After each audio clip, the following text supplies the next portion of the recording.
pengeluaran-pengeluaran yang mubazir, pengeluaran-pengeluaran yang alasan untuk nyolong, saya ingin dihentikan, dibersihkan.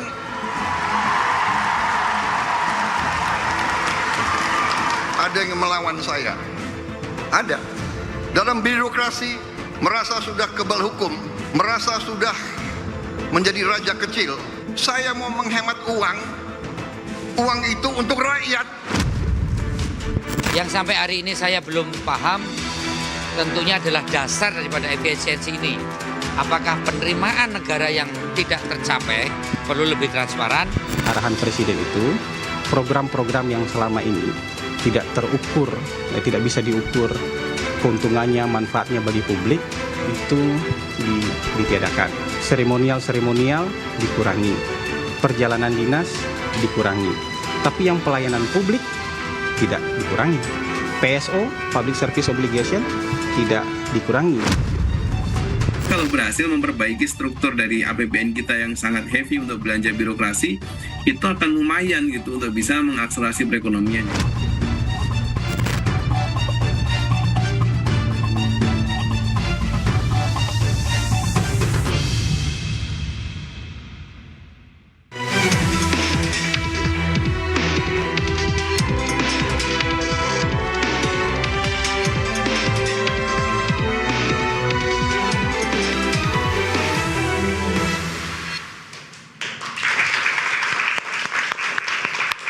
Selamat malam pemirsa, setelah 100 hari dilantik, Presiden menerbitkan instruksi efisiensi. Dan anggaran sejumlah kementerian lembaga dan transfer daerah dipangkas mencapai 306,669 triliun rupiah. Dan niat hemat yang disebut Presiden demi rakyat dinilai pengamat memiliki sejumlah konsekuensinya terutama kepada publik. Gelombang PHK, berkurangnya kualitas pelayanan publik, hingga perlambatan pertumbuhan ekonomi. Tetapi kemarin pemirsa, Presiden sempat menyebut ada raja kecil yang melawan efisiensi anggaran yang menjadi amanatnya. Siapakah raja kecil yang dimaksud dan apa dampak efisiensi anggaran untuk rakyat? Bersama saya Aryo Ardi, inilah Interupsi Prabowo. Ada yang melawan soal efisiensi anggaran. Dan sudah hadir bersama kami malam hari ini, di sebelah kanan saya ada Mbak Adita Irawati, Jubir Kantor Komunikasi Kepresidenan. Selamat malam Mbak Adita. Selamat malam Mas Aryo. Ada Mas Muhammad Haikal, politisi Partai Gerindra, juga Wakil Ketua Komisi 11 DPR. Selamat malam Mas Haikal. Selamat malam. Dan di sebelah kiri saya ada Mas Obedillah Badrun, analis sosial politik dari UNJ Jakarta. Selamat malam Mas. Selamat malam Mas. Sehat Mas? Sehat alhamdulillah. Selesai masalah ya? Selesai udah. Dan Mas Huda, Nailul Huda, Direktur Ekonomi Deselio. Selamat malam Mas Nailul Huda. Malam juga Mas Aryo. Dan juga mahasiswa dan mahasiswi dari UNJ Jakarta. Selamat malam, terima kasih sudah hadir bersama kami malam hari ini. Dan langsung saja saya akan membuka acara ini dengan bertanya langsung kepada Mbak Dita. Mbak Dita, hari ini Menteri PU mengatakan akan ada studi banding ketiga negara, Turki, Mesir, dan India, untuk desain kantor yudikatif dan legislatif di IKN. Kami ingin mengkonfirmasi apakah benar itu arahan langsung dari Presiden, Mbak Dita? Ya, yang jelas apa yang kemudian dilakukan oleh para menteri tentunya sesuatu yang juga sudah dikonsultasikan ya. Dan seperti yang juga disampaikan juga bahwa yang namanya pembangunan IKN itu tetap akan dijalankan ya. Dan bahwasanya kemudian Kementerian Teknis ini akan melakukan studi banding. Tentu ini ada tujuan untuk tadi ya, bagaimana nantinya IKN betul-betul bisa menjadi sebuah ibu kota secara politis di mana ada yudikatif, legislatif, dan eksekutif semua ada di sana. Begitu. Dan ini apakah menjadi bagian juga dari obrolan ketika Presiden Erdogan datang ke Jakarta dan Bogor 2 hari lalu, Mbak Dita, dengan Presiden Prabowo? Bisa saja demikian ya, karena ketika bertemu dengan Pak Presiden Erdogan kan memang salah satu yang dibahas soal itu ya, hal-hal yang mungkin bisa dikerjasamakan antara Indonesia dan Turki. Baik, kita balik ke masalah kita malam hari ini, Mbak Dita, soal efisiensi anggaran. Ketika seorang presiden membicarakan hal ini atau mengutarakan hal tersebut kepada publik, tentunya ini eskalasinya tuh sudah meningkat, Mbak. Apakah sebelumnya sudah pernah dibahas di sidang kabinet atau rapat kabinet, Mbak? Ya, sebenarnya dalam berbagai kesempatan, bahkan ketika beliau masih dalam pencalonan ya, bicara soal efisiensi birokrasi itu ada di dalam program prioritas Presiden ya. 17 program prioritas, salah satunya adalah efisiensi anggaran dan birokrasi. Lalu ketika beliau terpilih, ini langsung kan beliau dalam 3 bulan pemerintahannya langsung itu direalisasikan. dengan menyampaikan bahwa harus dilakukan efisiensi dalam rangka untuk bisa mengembalikan itu kepada rakyat.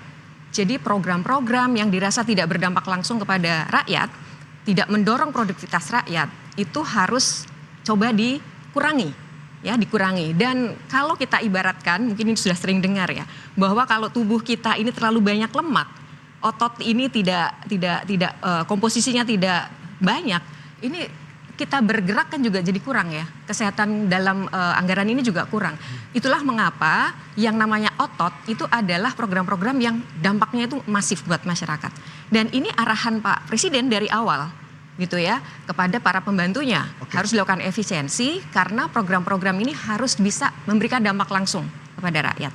Seperti layanan publik ya, kemudian juga kepada yang namanya yang bisa menciptakan lapangan kerja. Kemudian juga yang bisa memberikan produktivitas masyarakat jadi meningkat. Itu adalah hal-hal yang harus menjadi prioritas. Sementara lemak-lemaknya tadi, yang hal-hal yang mungkin kurang punya dampak kepada masyarakat harus bisa dikurangi. Baik, saya ke Mas Ubedillah.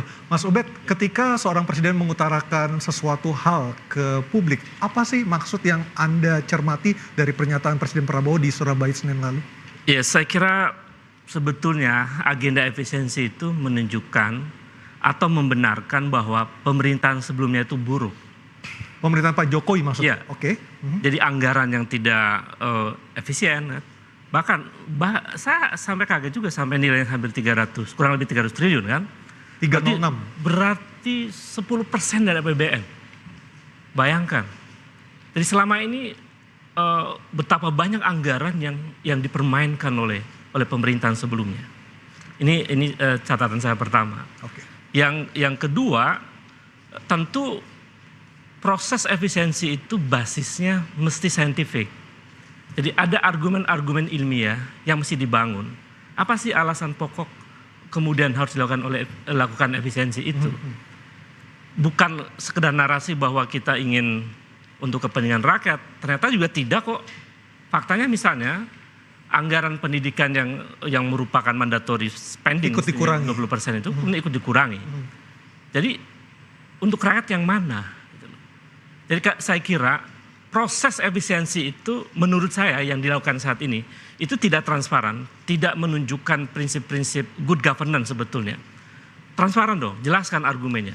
Bukan hanya melihat data anggaran, oh ini lebih nih, lebih kurang. Ataukah mungkin sebenarnya fungsi dari kementerian lah yang bisa membelejeti di mana harusnya transparansi dan juga detail anggaran per mata anggaran untuk dijelaskan kepada publik, Mas Ubed? Iya, saya kira itu. Lalu bahas skala prioritas. Artinya ketika Presiden menjelaskan cukup secara global saja, secara general saja, tetapi detailnya itu adalah tugas dari masing-masing menteri. Iya, karena Presiden ini kan sebetulnya juga representasi dari negara ya. Ketika Presiden menyampaikan bahwa betapa pentingnya efisiensi, para menteri mesti menafsirkan secara rasional. Tidak kemudian gerasa-gerusu begitu, membabi buta, pokoknya efisiensi. Padahal rakyat membutuhkan pendidikan yang berkualitas. Rakyat membutuhkan kesehatan yang layak. Rakyat membutuhkan pekerjaan yang cukup. Saya kira 3 agenda itu mestinya menjadi dijalankan sesuai dengan konstitusi saja. Karena jelaskan harus 20% untuk pendidikan. Jadi bayangkan, konstitusi. Iya, amanat konstitusi. Bayangkan 20% yang selama ini ditulis di dalam konstitusi itu dan termasuk Undang-Undang Sistem Pendidikan Nasional yang tahun 2003 itu saja nggak sampai itu 20% itu. Baik, saya ke Mas Hekal. Mas Hekal, menurut pandangan Mas Hekal sebagai anggota DPR, Wakil Ketua Komisi 11 dan juga anggota fraksi Partai Gerindra tentunya, apakah kementerian ini cukup bisa memahami maksud dari pemotongan anggaran yang dilakukan oleh Presiden Prabowo? Jadi memang pemotongan anggaran ini sebetulnya gini, yang diharapkan oleh Pak Prabowo itu kan bukan pemotongan seperti yang tadi disampaikan ini tidak jelas ya. Beliau itu kepengen supaya setiap rupiah yang dibelanjakan oleh pemerintah, kan kita sering dengar ada jargon spend better. Nah, ini realisasinya harus benar-benar spend better. Jadi beliau itu kan lihat loh, ini kok banyak sekali belanja-belanja yang kelihatannya mengada-ada.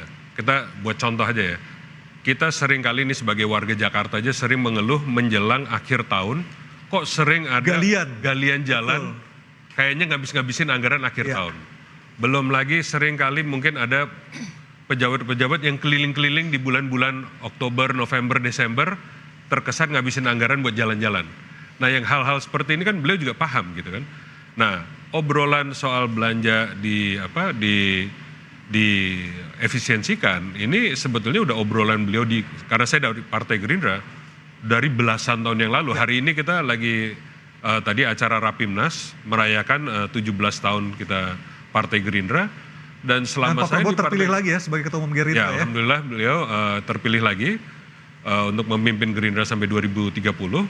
Tapi ya selama kita di Gerindra ya obrolan ini nggak berubah. Beliau itu konsisten bahwa beliau merasa di Indonesia ada pengelolaan keuangan yang tidak baik sehingga ada kebocoran uang. Nah, kebocoran itu kan ada dua, ada di soal penerimaan dan di pengeluaran. Nah, hari ini yang ditanganin dulu di soal pengeluaran. Oke. Nah, di pengeluaran ini kan macam-macam. Nah, tapi salah satu yang kita lihat kasat mata lah, beliau bilang, masa di dalam anggaran pemerintah di bulan-bulan akhir itu ada belanja ATK bisa 40-an triliun. Mau beli apa 40-an triliun? Apa, itu disposal emang kita masih sekali pakai buang ya. Nggak punya handphone bisa kirim-kiriman data gitu kan. Belum lagi belanjanya pejabat-pejabat itu 45 triliun untuk ke luar negeri dan seterusnya. Nah, yang begini-begini kan sebenarnya bisa dipakai buat lebih baik untuk keperluan rakyat. Nah, itulah yang kita fokuskan. Saya ke Mas Huda. Mas Huda, dari Selius melihatnya apakah yang dilakukan oleh Pak Prabowo ini sudah tepat? Tadi kalau dari Mas Umed kan intinya adalah harus lebih detail lagi supaya masyarakat paham gitu loh. Apa sih sebenarnya tujuan dari pemerintah? Silakan Mas Huda. Ya, yang pertama seperti ini. Kita melihat bahwa jikalau Prabowo sudah memikirkan lama untuk efisiensi anggaran ini, menutup kebocoran dan sebagainya, tentunya ketika pengesahan Undang-Undang APBN kemarin, itu jangan lupa Undang-Undang APBN itu disahkan zamannya Prabowo. Desember. Walaupun memang pembahasannya sudah mulai dari September, Oktober. Apa itu salah itu? Undang-Undang APBN itu disahkannya masih pemerintah Pak Jokowi di bulan September. Kalau yang Desember kan nggak ada pembahasan juga kan? Nggak ada, Pak. Ada revisi. Di Desember ada juga sebenarnya. Di Desember nggak ada, Pak. Ada Kalau ada saya pasti tahu lah, saya anggota DPR. Ya, saya juga membaca berita bahwa itu memang ada undang-undang ketika pengesahan di September, kemudian ada pembahasan lagi di DPR hingga Desember itu untuk beberapa program. Makanya kalau kita lihat sebenarnya ini juga tidak menjadi tanggung jawab pemerintahan sebelumnya sebenarnya. Nah, itu yang pertama. Yang kedua adalah ketika kita melihat bahwa ada beberapa program yang disampaikan oleh Prabowo untuk MBG dan sebagainya, kembalikan ke rakyat kecil dan sebagainya, artinya adalah ketika pembahasan program ini di awal, artinya ini tidak prudent dalam artian dari mana sumber pembiayanya. Nah, inilah yang saya selalu katakan bahwa ayolah kita terus terang aja apakah memang pemerintah ini punya uang atau tidak sebenarnya untuk membiayai MBG atau program-program lainnya. Adalah kita terus terang saja gitu kan, apakah punya uang atau tidak gitu kan. Nah, karena kalau punya uang, otomatis sebenarnya efisiensi anggaran, pemutaran anggaran atau tadi restrukturisasi ya bahasanya kan, itu tidak akan dilakukan. Tapi ketika tadi Mas Hekal mengatakan ada anggaran-anggaran pos-pos mata anggaran yang tidak masuk akal, seperti misalnya ATK ataupun perjalanan ke luar negeri di akhir tahun, itu bukankah itu memang harus dipotong, Mas Huda? Iya, kalau mau dipotong sebenarnya ya dari sisi kementerian lembaga yang terlalu banyak juga harus. Artinya tidak sebesar anggaran dipotong saat ini, seperti itu? Iya, kalau kita lihat sebenarnya kalau memang Prabowo mau konsisten secara efisien dan sebagainya, tentu dia harus melihat dari sisi koalisi yang gemuk misalkan. Itu kan kontradiktif sebenarnya dengan apa yang disampaikan oleh Prabowo saat ini, dengan apa yang dilakukan kemarin. Menunjuk menteri itu kepala lembaga 49 lebih, itu kan sebuah pemborosan. Apa yang dilakukan sama Vietnam, USA dan sebagainya itu udah efisiensi. Kalau yang dilakukan oleh Prabowo saat ini bukan efisiensi, emang nggak ada uang aja, sehingga harus memutar uangnya dan anggaran-anggaran itu untuk membiayai MBG, itu aja sebenarnya. Artinya bukan efisiensi, tetapi untuk mengalihkan anggaran ke program yang lain. Bukan menutup kebocoran, emang nggak ada uang aja sebenarnya. Oke, Mbak Dita silakan Mbak, komentarnya Mbak. Ya, ini sebenarnya kan kalau kita perhatikan tadi ya kembali lagi. Banyak sekali yang inefisiensi sebenarnya di dalam anggaran kita ya. Tadi sudah disebutkan angkanya tadi. Salah satunya betul Mas, ATK itu alat tulis kantor itu 40 triliun 1 tahun ya kalau dicoba diakumulasikan dari semua kementerian. Nah, ini kan sesuatu yang adakah dia dampaknya kepada masyarakat? Kita harus akui tidak ada kan secara langsung gitu. Padahal kalau kita hemat saja 50%, itu sebenarnya angka 20 triliun itu bisa membangun renovasi sekolah yang memang tahun ini dianggarkan sekitar 17 triliun. Jadi ini sebenarnya itu tadi ya, bagaimana yang namanya efisiensi, karena sekarang ini kita melihat banyak sekali hal-hal yang sebenarnya masih bisa dihemat di kementerian, itu coba kita alihkan untuk bisa memberikan program yang lebih real gitu ke masyarakat ya. Jadi bahwasannya tadi ada pendapat soal itu, sebenarnya kita kembali lagi bahwa semangatnya ini kan kita ingin jangan sampailah ada yang bocor, ada yang tidak efisien, yang itu rakyat cuma bisa nonton. Untuk MBG apakah pemerintah masih punya uang, Mbak? Jangan dijawab dulu, Mbak ya. Kita akan lihat jawabannya usai pariwara. Tetap bersama kami di Interupsi.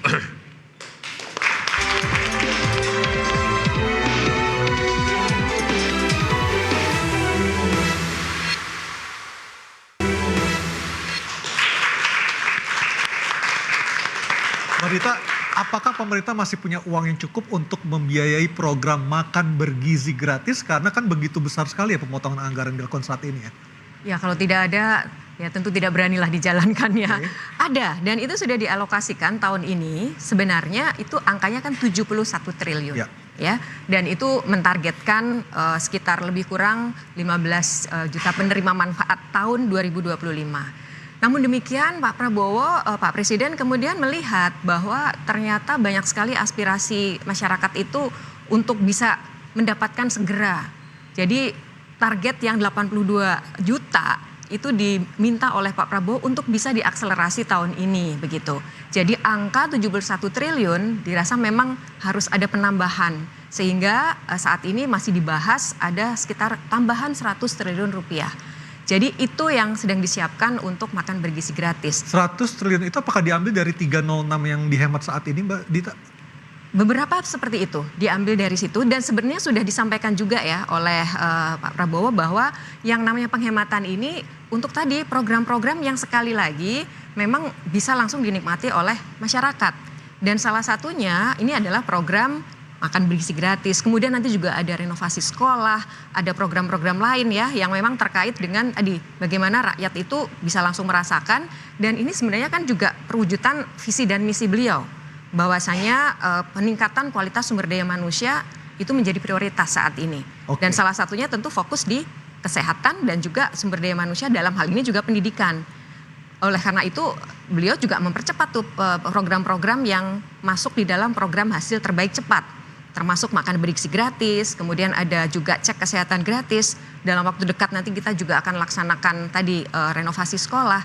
Okay. Jadi hal-hal itu yang kembali lagi, ini adalah otot gitu, ototnya negara kita ya, sehingga prioritasnya ada di sana. Sementara tadi yang memang akhirnya bisa malah justru menjadi lemak yang tidak menguntungkan bagi tubuh negara kita, yaitu dipangkas lah gitu. Mas Huda, masih ada uangnya MBG? Ya, tentu gini seperti ini. Kalau kita bicara mengenai efisiensi dan sebagainya gitu kan, tadi sampaikan juga sama Mbak Dita mengenai pendidikan gitu kan. Kita lihat di rincian di Kementerian Tinggi dan Saintek ya. Sekarang kan udah dipisahkan. Pak Satrio ya? Ya Satrio, sama satu lagi yang di Kementerian Pendidikan Dasar dan Menengah. Ya. Itu kita hitung ada pengurangan sekitar 30 T. Di Kementerian Kesehatan itu ada pengurangan sekitar 20 T. Itu yang kita lihat di beberapa paparan pemerintah gitu ya. Terus kemudian kalau kita lihat sebenarnya MBG ini kalaupun sudah berjalan dengan baik, tentu tidak ada masalah di lapangan sebenarnya. Kalau ada uangnya ya. Kita mendengar di beberapa media gitu kan, ada yang belum dibayar dan sebagainya. Kemudian ini ada vendor yang Anda maksud ya? Vendor, okay. Ya. Kemudian ada beberapa yang mungkin ya kalau kita bilang MBG ini lebih baik, kalau boleh saya sampaikan, itu ada reformulasi sebenarnya. Karena apa? Reformulasi penerima, jumlah penerima maksudnya? Jumlah penerimanya. Okay. Karena gini, ini kan kalaupun dipaksakan, kita sudah hitung sebenarnya. Kalau dipaksakan dengan anggaran 10.000 untuk defisit anggaran, ini bisa mencapai 3%. Lebih dari 3%. Kita udah hitung. Untuk dari penerimaan negara, kemudian tapi kita belum hitung untuk efisiensinya ya. Tapi kalau tidak ada efisiensi, kalau itu 100%, itu lebih dari 3%. Dan tentu Mas Haikal juga tahu kalau 3% itu pasti akan berakhir pada impeachment pastinya. Nah, inilah yang kita sampaikan bahwa MBG ini tidak bisa langsung ujuk-ujuk ke 82%. Oke. Memang benar kalau sampaikan bertahap dan sebagainya, dan itu kita kalau bertahap itu masih aman. Tapi kalau 82 juta penerima langsung, itu kita bisa pastikan kalau tidak ada efisiensi, itu defisit APBN terhadap GDP 3%. Oke, Mas Eka, apakah mungkin untuk memformulasi ulang jumlah penerima MBG? Kalau menurut saya sih bukan gitu ya. Ini saya klarifikasi dulu. Yang jelas tadi kalau cerita uangnya ada. Kita ini nggak merubah size APBN. Dengan penghematan ini semua APBN nggak ada. Penggunaan yang sekarang sudah ditentukan, yang kita anggap mungkin ada waste-nya itu kita kurangin, supaya kita bisa alihkan ke yang lebih produktif. Nah, yang lebih produktif itulah yang tadi disampaikan ke program-program yang lebih ada manfaatnya buat rakyat. Dan sikap itu sudah ada di Pak Prabowo dari zaman dulu. Saya pertama kali jadi anggota DPR itu 2014. Saya jadi anggota Komisi 6 dan salah satu keputusan pertama yang saya harus ambil waktu itu adalah penyertaan modal negara pada BUMN-BUMN. Pada saat ambil keputusan waktu itu Menteri BUMN-nya Bu Rini, kita kalau nggak salah menyuntik sekitar 40 triliun ke beberapa puluh BUMN, dan arahan dari Pak Prabowo-nya, kamu pilih suntikan ke BUMN yang paling berdampak kepada rakyat, yang paling bisa dirasakan manfaatnya oleh rakyat langsung. Itu yang kamu suntik BUMN-nya. Jadi arahan seperti itu sudah dari dulu, itu yang saya ingin sampaikan ke teman-teman. Nah, hari ini beliau jadi presiden, ya sama aja gitu kan. Nah, size APBN-nya tidak berubah. Kalau yang tadi target 82 sebagaimana disampaikan 82 juta itu memang kita lakukannya bertahap.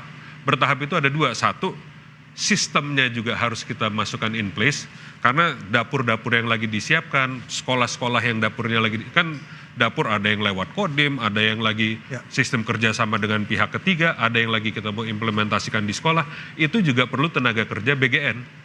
Nah, tenaga kerja BGN-nya juga perlu disertifikasi, perlu dididik dulu, baru disertifikasi, jadi mereka juga harus kita masukkan in place. Lalu sistem digital dan sistem keuangannya semua juga harus masuk. Jadi kan nggak bisa juga kita kucurin duitnya semua ready, sedangkan sistem buat distribusinya nggak ada. Gitu. Artinya formula jumlah penerima yang saat ini sudah berjalan di tahun 2025 akan terus dipertahankan setiap tahunnya, Mas Eka? Bukan, kita akan melakukan akselerasi, begitu juga percepatan, tapi juga harus diimbangin dengan persiapan infrastrukturnya, kira-kira begitu. Baik. Begitu infrastrukturnya siap, tentu duitnya kita harus siapin. Jadi ini kejar-kejaran, duit siap, tapi infrastruktur juga harus siap. Ya, berbarengan ya. Saya ke Mas Ubed. Mas Ubed, salah satu yang menarik dari statement Pak Prabowo di Surabaya Senin lalu adalah soal raja-raja kecil. Dari amatan Mas Ubed, siapa sih orang-orang itu? Ya, saya kira tafsirnya bisa dua. Yang tahu sebenarnya Prabowo ya. Betul. Sayangnya Prabowo tidak jujur. Tidak jujur kenapa? Oh, tidak terbuka. Tidak terbuka ya. Untuk menjelaskan siapa yang dimaksud dengan raja kecil. Sehingga kemudian publik termasuk akademisi berhak untuk menafsirkan. Ya. Tafsir pertama adalah raja kecil adalah menteri-menteri itu. Seolah-olah dia punya otoritas penuh untuk mengatur keuangan atau bahkan dirjen-dirjen sehingga nggak mau diganggu begitu. Dia seperti raja. Tafsir yang kedua bisa jadi ada raja lain yang tidak di kabinet tapi ikut ngatur-ngatur. Raja lain tidak di kabinet tapi dia punya kepanjangan tangan dan ikut mengatur. Iya betul, kira-kira begitu. Jadi sebenarnya bagi Prabowo itu raja kecil, tapi dia daya aturnya itu luar biasa. Kalau misalnya ada orang di luar kabinet tapi dia punya kemampuan untuk bisa mengatur keuangan negara, berarti bukan raja kecil dong Mas sebutannya. Iya, itu sebenarnya bahasa sindiran Prabowo terhadap raja kecil itu. Artinya Prabowo mengatakan sebenarnya kamu tuh kecil gitu, tapi kamu raja, kira-kira begitu. Dan itu warning sebetulnya bagi yang disebut raja itu. Dari dua alternatif itu Mas Ubed lebih berat ke yang mana? Lebih condong yang kemana? Ya, saya kira biar publik yang menilai ya. Tapi saya kira ya dua-duanya memungkinkan ada benarnya ya. Oke. Yang tahu hanya Prabowo Mas. Baik, kalau saya sebenarnya mau memberikan catatan juga tuh buat dua itu karena menurut saya bayangkan ya infrastruktur makan bergizi ini juga belum siap, tapi kemudian atas alasan efisiensi kemudian mereka mengalihkan anggaran dan katanya anggaran tidak berubah. Jadi sebetulnya ini bukan efisiensi, ini mengalihkan aja, realokasi sebetulnya, realokasi anggaran dari misalnya anggaran pendidikan dialihkan ke makan bergizi gratis dan luar biasa besar dan dampaknya merugikan buat mahasiswa juga. Kartu Indonesia Pintar mahasiswa akan hilang kemungkinan besarnya. Kemudian UKT juga naik ya katanya kemungkinan. Iya, UKT akan dipastikan naik karena kondisi keuangan kampus yang makin berkurang. Dan ini kan dampaknya luar biasa. Jadi argumen bahwa efisiensi itu untuk rakyat itu zong. Artinya tidak kuat argumennya.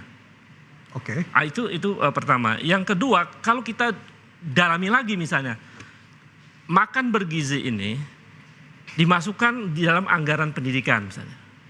Ya kan Mas? Ini negara apa ini? Harus ada argumen konstitusionalnya dong. Apa dalam konstitusi? Apa dalam undang-undang? Rujukan pendidikan itu ada dalam Undang-Undang Sistem Pendidikan Nasional yang tahun 2003 itu.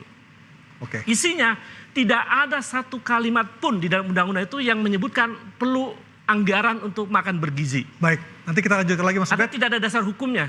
Ya. Kalau masuk ke anggaran Gini, Pak, pendidikan. enggak, itu agak berasumsinya agak keliru ya. Karena yang dipotong itu kan seperti seremonial kantor, perjalanan dinasnya para Saya paham itu pejabatnya, Mas. terus uang rapat-rapat, Pak, bukan saya uang paham. program. Jadi pelayanan untuk publik tidak boleh disentuh, Saya paham program-program pelayanan buat masyarakat tidak boleh disentuh. Kalau sampai ada yang tersentuh, berarti waktu pembentukan daripada anggarannya mereka itu agak keliru. Saya paham di situ. Pertanyaan saya, ketika efisiensi itu ngambil dari anggaran pendidikan itu dialihkan ke makan bergizi, itu yang jadi persoalan. Oh, gini, ada dibuka peluangnya untuk menteri yang bersangkutan mengajukan kembali kepada presiden, tapi ajukan yang benar. Kalau memang mau dikasih buat anak-anak kuliah, mau dikasihkan buat anak-anak SMA, ajukan dalam program yang benar yang enggak diisi dengan peluang-peluang untuk diborosin di dalam kementeriannya sendiri, kira-kira begitu Pak. Dan ini Jadi kalau waktu nyusun APBN gimana saya ini? harus luruskan ya, karena ini kan masih dalam proses ya Mas Ubed ya. Ibarat ini kita kalau sinetron ini masih dalam seri, ada 10 episode, ini belum sampai episode terakhir gitu. Jadi masih ada seri-series di mana ini proses berjalan. Apa yang kemudian kita dengarkan soal pendidikan ya, anggaran untuk pendidikan itu belum sesuatu yang final. Jadi kita tidak bisa juga berasumsi bahwa akan ada kenaikan UKT, ada pemotongan ini itu kita belum bisa menyampaikan itu. Kita masih harus menunggu keputusan Artinya nanti. perkataan Pak Menteri salah. Proses, ini sebuah proses. Ini problem dalam Sebuah manajemen proses. pemerintahan. Bagaimana seorang menteri pernyataannya kemudian didengar oleh publik, tapi ternyata itu tidak benar. Oke. Saya tidak bisa tidak benar ya, belum selesai. Ya Prosesnya belum artinya selesai. kan Anda mengoreksi kan? Jadi kita narasinya harus menteri tunggu itu dulu. kan? Kita tunggu dulu prosesnya sampai kemudian ini final. Karena ini kan baru proses untuk rekonstruksi anggaran. Ya. Ini belum sesuatu yang diketok palu dan akhirnya kita mengambil kesimpulan bahwa akan ada pengurangan ini itu. Ini masih dalam proses. Oke. Mari kita tunggu. Kita tahan di kata-kata proses, kita akan lanjut lagi usai pariwara, tetaplah bersama kami di Interupsi.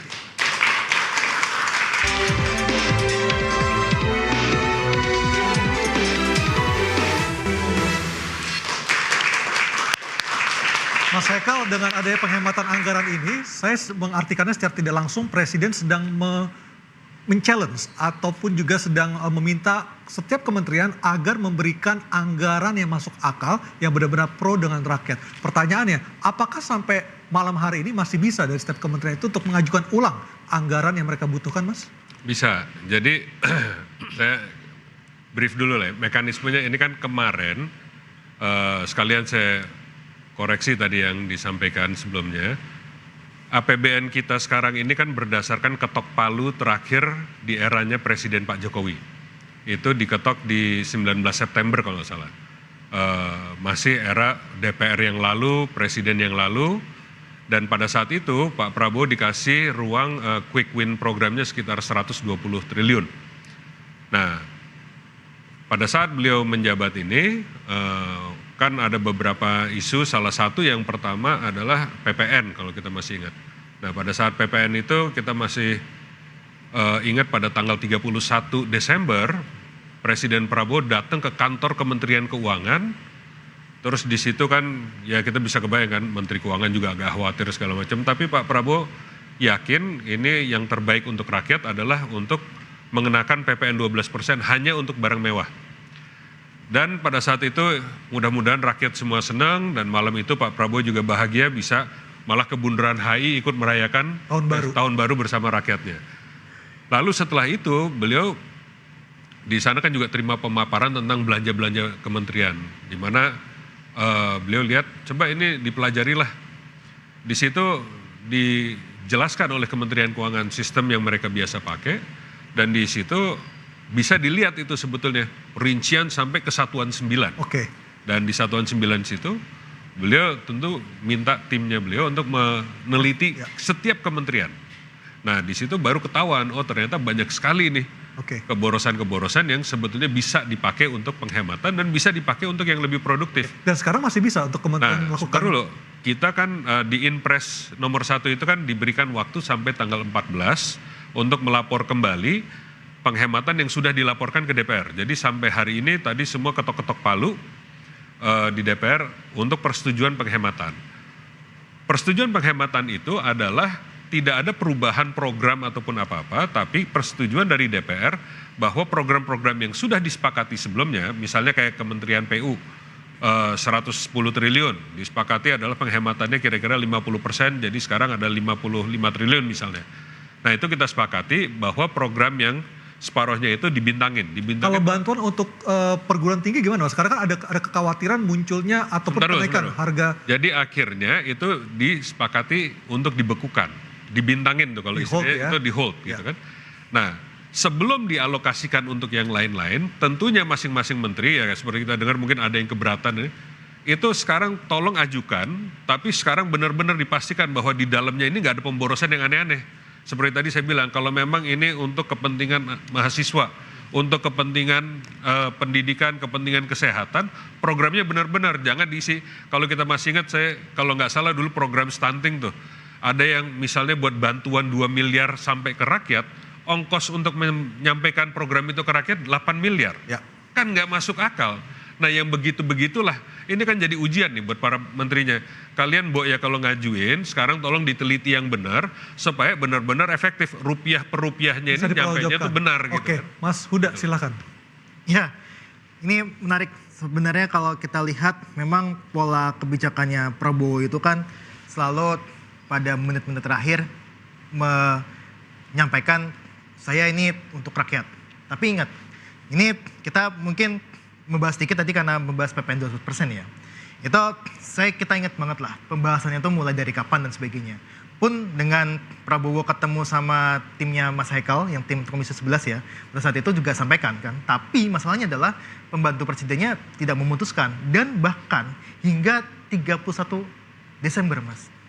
Ini kalau menurut saya bukan suatu praktik negara yang baik sebenarnya. Ketika masyarakat ini tidak mengerti bagaimana sih kelanjutannya dari 12% ini seperti apa dan sebagainya. Ini sebenarnya ada problem ketika menerjemahkan arahan atau seperti apa Mas Huda? Ya itu pasti akan ada problem bahwa apakah yang menerjemahkan arahan atau arahannya tidak diterima dengan baik oleh para pembantu presiden. Kita nggak tahu, itu yang tahu pasti pembantu presiden akan baca seperti apa. Tapi yang saya baca adalah memang kasus-kasus seperti ini ataupun pola-pola seperti ini berulang. Kita bukan hanya di PPN 12%, kemarin gas LPG 3 kg, pun dengan yang masalah efisiensi anggaran. Kita kemarin mendengar bahwa ada beberapa yang karyawan TVRI, RRI yang dia dirumahkan dan sebagainya, itu adalah bentuk dari penerjemahan efisiensi anggaran yang masuk ke operasional. Oke. Ya, tapi mereka datang ke DPR, terus DPR bilang tidak jadi untuk diefisiensikan. Nah ini kan praktik negara yang tidak baik sebenarnya. Ada orang yang dia berusaha untuk memotong, tapi ada orang Prabowo sendiri yang dia bilang ini buat rakyat dan sebagainya. Baik, saya ke Mas Ubed. Mas Ubed dari sisi politik membaca seperti apa sih kondisi seperti ini? Ini seperti test the water sebetulnya. Jadi seolah-olah kita coba efisiensi, nanti kalau nggak ada yang protes kita jalan terus itu. Jadi bernegara tidak menjalankan prinsip-prinsip good governance menurut saya. Transparansi, akuntabilitas dan seterusnya itu. Ini membahayakan sebetulnya cara-cara seperti ini. Karena menimbulkan gejolak, tensi sosial naik, tensi politik naik, masyarakat gelisah. Oke. Ini kan problematik. Baik, Mbak Dita coba-coba ini di underline oleh Mas Ubed tadi. Silakan Mbak komentarnya Mbak. Ya, kalau kita bicara dari apa yang tadi sudah dibahas ya, mungkin beberapa case tadi, contoh-contoh soal gitu. Pada prinsipnya sebenarnya kalau Pak Presiden, Pak Prabowo, itu kita tahulah gaya kepemimpinannya kan menyampaikan apa yang jadi arahan tuh sangat straightforward ya. Apa adanya gitu, nggak pakai tedeng ngaling-ngaling. Eksplisit ya. Eksplisit sekali, jadi tidak perlu kita menerjemahkan terlalu sulit begitu. Dan itu arahannya bisa dibilang semua orang bisa langsung menangkap gitu ya. Nah memang ketika kemudian itu diturunkan di dalam tataran untuk implementasi, itu interpretasi memang sangat mungkin terjadi dinamika ya, terjadi dinamika gitu. Jadi ketika kemudian apa yang jadi instruksi beliau dan kemudian di tataran implementasinya sepertinya multitafsir ya, beragam, ya ini memang bisa dibilang ini dinamikanya ya. Tetapi sekali lagi intinya adalah Pak Presiden juga pasti akan mengawal.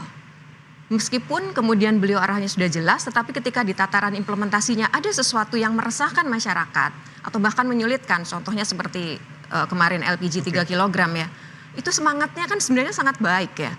Untuk tadi subsidi tepat sasaran, masyarakat juga menikmati apa yang sebenarnya tujuan dari subsidi gitu ya, keterjangkauan dan sebagainya. Tetapi memang ketika diimplementasikan di tataran teknis, berbeda-beda. Bisa tafsirannya bisa berbeda dan Presiden langsung bereaksi kan, berespon tentang hal tersebut. Kalau beliau tidak peduli kepada rakyat, rasanya mungkin beliau tidak akan kemudian ikut turun dan memberikan arahan yang seperti itu kan. Baik Mbak Dita, pertanyaan kami berikutnya nanti kita akan bahas di segmen berikutnya, apa korelasi antara raja kecil dengan wacana reshuffle kabinet. Kami segera kembali.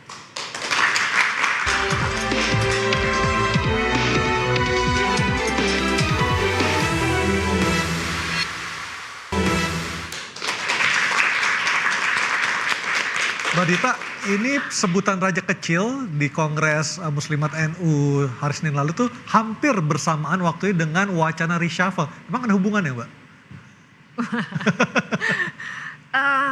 Sekarang kita coba kembalikan ke konteks raja kecil karena kan waktu itu beliau menyampaikan dalam konteks efisiensi ya gitu ya. Kalau kami memandang ini sebenarnya lebih kepada bagaimana beliau menekankan perlunya ada kita mau berubah gitu ya. Raja kecil ini kan biasanya kalau raja ya udah nyaman, nggak mau berubah ya, menikmati apa yang ada sekarang, zonanya sudah nyaman gitu. Nah ini kami melihat ini lebih kepada bagaimana harus mau berubah dari kebiasaan-kebiasaan lama gitu.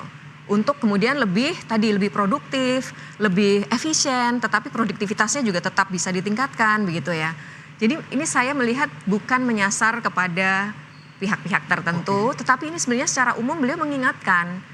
Jangan jadi raja kecil tuh ya harus ayo berubah. Cara-cara lama yang rasanya itu tidak efisien, tidak produktif, ayo kita rubah gitu. Dan semua harus berjalan berbarengan. Beliau tuh selalu bilang kalau kabinet beliau ini kan total football ya. Kalau berjalan bareng, menyerang dalam tanda kutip bareng gitu. Kalau satu tidak bisa bergerak itu akan menjadi problem juga untuk kabinet secara keseluruhan kan. Jadi ini sebenarnya menurut kami itu pesan dari beliau tuh mari berubah. Cara pandang, kemudian juga bagaimana melihat soal efisiensi dan tata kelola anggaran. Itu yang menurut kami nilai-nilai itu yang sudah ingin beliau sampaikan. Mas Eka melihatnya apakah ada rencana relate dengan rencana untuk reshuffle kabinet? Kalau reshuffle itu murni pilihan beliau lah. Kita hak prerogatif beliau untuk kapan mau dilakukan, kapan beliau mau evaluasi. Tapi dari Gerindra sendiri apakah melihat kinerja dari menteri-menteri Pak Prabowo ini sudah sesuai dengan ekspektasi? Ya itu hanya kita serahkan ke beliau lah untuk mengevaluasi. Yang jelas kita akan mendukung full apa yang beliau sedang upayakan. Ini baru 100 hari dan kalau kita lihat rakyat sampai sekarang memberi kepercayaan yang sangat tinggi. Terlihat dari polling kepercayaan kepada apa yang beliau sedang lakukan. Dan rasanya he's on the right track. Dan insya Allah kita akan dukung terus. Baik, kalau Mas Ubed melihatnya apakah ini ada relasi positif hubungannya antara raja kecil dan rencana reshuffle Mas? Itu tanda-tanda. Tanda-tanda awal? Tanda-tanda awal. Jadi kayak siapa yang disasar Mas Ubed? Hilalnya lagi. Siapa yang disasar Mas Ubed? Saya kira sudah terlihat kok di publik. Misalnya saya sebutkan ya, misalnya hiruk pikuk gas 3 kg. Artinya Pak Bahlil? Ya, saya kira tanda ya. Belum tentu loh Mas, ini tanda. Tapi kalau tanda itu makin terang, maka sangat mungkin di reshuffle. Yang kedua, raja kecil itu ya tadi Saya kira ya menteri-menteri itu bisa jadi. Nah, menteri yang disebut raja kecil itu memungkinkan akan di-reshuffle, memungkinkan. Belum tentu jadi. Cuman pertanyaannya apakah Prabowo seberani itu? Saya meragukan gitu. Saya masih meragukan keberanian Prabowo untuk menata ulang kabinetnya. Sekarang-sekarang ini ya. Karena hitung-hitungan politik Karena atau? narasi yang diungkapkan oleh Prabowo kan saya belajar politik dari Pak Jokowi gitu. Oke. Jadi artinya pasukan Pak Jokowi masih ada di kabinet. Bagaimana dia bisa berani menyingkirkan pasukan Pak Jokowi di kabinet itu, sementara dia belajar politik kepada Jokowi. Ini problem. Yang kedua, bagaimana juga kemudian reshuffle itu seiring dengan efisiensi. Sementara jabatan-jabatan baru terus diangkat, seperti kemarin staf khusus di Kemenhan dan lain-lain. Menterinya sudah gemuk, luar biasa. Coba tirulah negara-negara tetangga kita seperti Vietnam misalnya.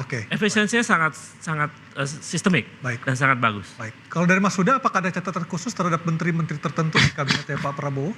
Ya, beberapa waktu yang lalu memang ditanyakan apa sih Mas usulannya untuk efisiensi. Tentu kita sampaikan bahwa efisiensi dimulai dari strukturnya. Struktur bahwa ada satu menteri yang dia mempunyai wakil menteri hingga 3. Itu sesuatu yang nggak efisien sebenarnya. Makanya kalau ingin efisiensi itu dimulai dari strukturnya. Apa ya sih Mas yang harus dilakukan gitu kan?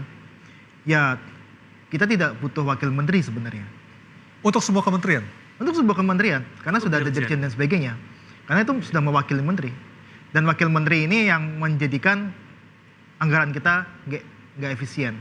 Itu yang seharusnya dilihat sama Prabowo, bukan untuk mencabut hak-hak warga negara untuk mendapatkan kuliah gratis dan sebagainya, untuk mendapatkan beasiswa yang saya dengar ada beberapa beasiswa yang dievaluasi dan sebagainya. Nah, inilah yang harus diukur sama Prabowo. Kementeriannya sudah tidak efisien. Baik, kita akan melihat ke depannya akan seperti apa implementasi dari rencana dan juga apa dampaknya buat masyarakat dari penghematan anggaran ini. Kita akan kembali lagi berjumpa pada Kamis depan dengan topik lainnya. Terima kasih atas kebersamaan Anda. Selamat malam dan sampai jumpa. Terima kasih Mas Ekal ya. Mbak Dita, makasih ya.